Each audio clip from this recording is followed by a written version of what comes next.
Assalamualaikum warahmatullahi wabarakatuh. Nama saya Arlianti Arifin, kelas A1 NIM 1910505008, semester 3, jurusan D3 Radiologi, Universitas Aisyah, Yogyakarta. Di sini saya akan mempresentasikan salah satu tokoh Muhammadiyah yang bernama Kiai Haji Mas Mansur. Salah satu tokoh Muhammadiyah yaitu Kiai Haji Mas Mansur, ketua di tahun 1937 sampai 1941. Sebelum Muhammadiyah cabang Surabaya didirikan, Kiai Haji Ahmad Dahlan sudah sering melakukan tablik ke daerah ini. Tablik ini dilaksanakan berupa pengajian yang diselenggarakan di Penelela, Surabaya. Dalam pengajian itu, Bung Karno Muda dan Roselan Abdul Ghani Muda untuk pertama kalinya mendengarkan penjelasan tentang ajaran Islam dari Kiai Haji Ahmad Dahlan. Setiap melaksanakan tablik di Surabaya, Kiai Haji Ahmad Dahlan biasanya bermalam di penginapan. Namun, suatu malam ia didatangi oleh seorang tamu yang memintanya agar setiap Kiai Haji Ahmad Dahlan ke Surabaya bersedia untuk menginap di rumahnya. Tamu itu adalah Kiai Haji Mas Mansur. Mas Mansur selalu mengikuti pengajian yang diberikan oleh Kiai Haji Ahmad Dahlan dan ia sangat tertarik oleh isi kajian yang diberikan serta tertarik dengan akan kesederhanaannya. Mas Mansur lahir pada hari Kamis tanggal 25 Juni 1896 di Surabaya. Ibunya bernama Raudah, seorang wanita kaya yang berasal dari keluarga pesantren Sidoresmo, Wonokromo, Surabaya. Ayahnya bernama Kiai Haji Mas Ahmad Marzuki, seorang pioner Islam, ahli agama yang terkenal di Jawa Timur pada masanya. Dia berasal dari keturunan bangsawan Asta Tinggi Sumeneb, Madura. Dia dikenal sebagai imam tetap dan khatib di Masjid Agung Ampel, Surabaya, suatu jabatan terhormat pada saat itu. Masa kecilnya dilalui dengan belajar agama pada ayahnya sendiri. Di samping itu, dia juga belajar di pesantren Sidoresmo dengan Kiai Muhammad Hatta dengan gurunya. Pada tahun 1906, ketika Mas Mansur berusia 10 tahun, ia dikirim oleh ayahnya ke pondok pesantren Demagan, Bangkalan, Madura. Di sana dia mengkaji Al-Quran dan mendalami kitab Alfiyah Ibnu Malik kepada Kiai Khalil. Belum lama dia belajar di sana, kurang lebih 2 tahun Kiai Khalil meninggal dunia. Sehingga Mas Mansur meninggalkan pesantren itu dan pulang kembali ke Surabaya. Sepulangnya dari pesantren Demagan pada tahun 1908, orang tuanya disarankan untuk menunaikan ibadah haji dan belajar di Mekah pada Kiai Mahfuz yang berasal dari Pondok Pesantren Termas, Jawa Tengah. Setelah kurang lebih 4 tahun belajar di sana, situasi politik Saudi memaksa pindah ke Mesir. Penguasa Arab Saudi Sultan Syarif Hussein mengeluarkan di Pondok Pesantren Termas, Jawa Tengah. Setelah kurang lebih 4 tahun belajar di sana, situasi politik Saudi memaksa pindah ke Mesir. Penguasa Arab Saudi Sultan Syarif Hussein mengeluarkan instruksi bahwa orang asing harus meninggalkan Mekah supaya tidak terlibat sengketa itu.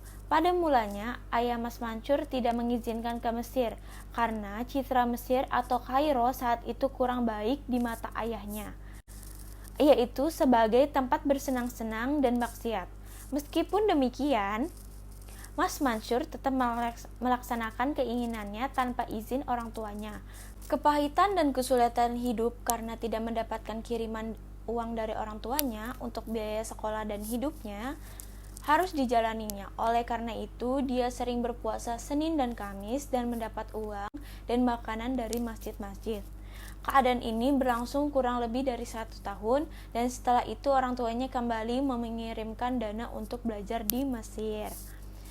Di Mesir, dia belajar di perguruan tinggi Al-Azhar pada Syekh Ahmad Maskawi, suasana Mesir pada saat itu sedang gencar-gencarnya membangun dan menumbuhkan semangat kebangkitan nasionalisme dan pembaharuan.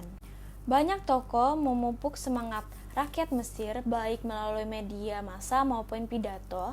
Mas Mansur juga memanfaatkan kondisi ini dengan membaca tulisan-tulisan yang terbesar di media massa dan mendengarkan pidato-pidatonya. Ia berada di Mesir selama kurang dari 2 tahun. Sebelum pulang ke tanah air, terlebih dahulu ia singgah kembali ke Mekah selama 1 tahun. Pada tahun 1915, dia pulang ke Indonesia. Sepulang dari belajar di Mesir dan Mekah, ia menikah dengan putri Haji Arif, yaitu Siti Zakiyah, yang tinggal tidak jauh dari rumahnya. Dari hasil pernikahannya, mereka memiliki 6 orang anak, yaitu Nafia, Ainur Rafiq, Aminah, Muhammad Nuh, Ibrahim, dan Lukluk. Di samping menikahnya dengan Siti Zakiyah, dia juga menikah dengan Halimah. Dia menjalin hidup dengan istri kedua ini tidak berlangsung lama, hanya 2 tahun, karena pada tahun 1939 Halimah meninggal dunia. Langkah awal Mas Mansur sepulang dari belajar di luar negeri, ia bergabung dalam Syarikat Islam. Peristiwa yang dia saksikan dan dia alami di Mekah yaitu terjadinya pergolakan politik maupun di Mesir, yaitu munculnya gerakan nasionalisme dan pembaruan merupakan modal dan bagian untuk mengembangkan sayapnya dalam suatu organisasi.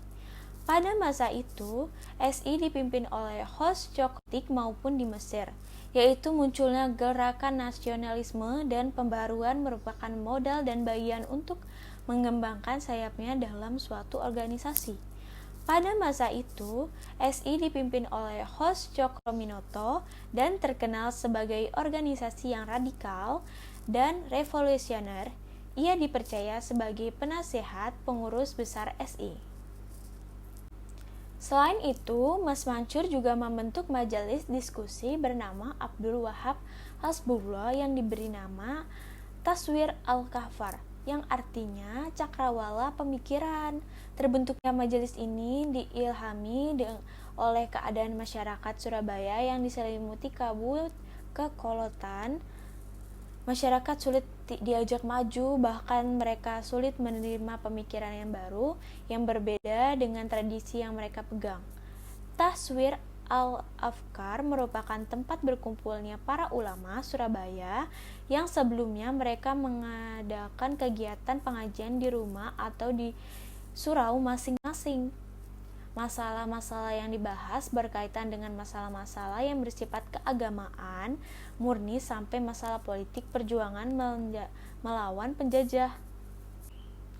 Aktivitas Taswir Al-Kahfar itu mengilhami lahirnya berbagai aktivitas lain di berbagai kota, seperti Nahda Al-Watan, artinya kebangkitan tanah air yang menitikberatkan pada pendidikan.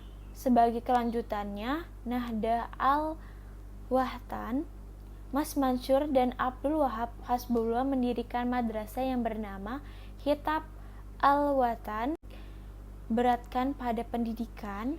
Sebagai kelanjutannya, Nahda Al-Wahtan, Mas Mansur dan Abdul Wahab Hasbullah mendirikan madrasah yang bernama Kitab Al-Watan, artinya mimbar tanah air. Kemudian Madrasah Al-Ahwatan, keluarga tanah air, di Wonokromo, Faraul Al-Wahtan, cabang tanah air di Gersik, dan Hidayah Al-Wahtan, petunjuk tanah air di Jombang. Kalau diamati dari nama yang dimunculkan yaitu Wahtan yang berarti tanah air, maka dapat diketahui bahwa kecintaan mereka terhadap tanah air ini sangat besar. Mereka berusaha mencerdaskan bangsa Indonesia dan berusaha mengajak mereka untuk membebaskan tanah air dari belenggu penjajah. Pemerintah sendiri tanpa campur tangan bangsa lain, itulah yang mereka harapkan.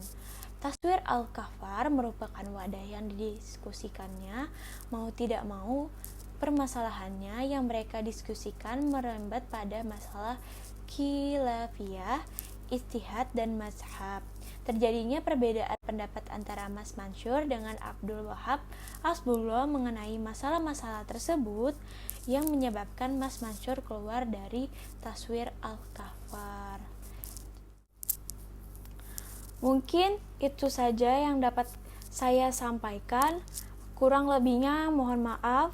Wabillahi taufik wal hidayah. Wassalamualaikum warahmatullahi wabarakatuh.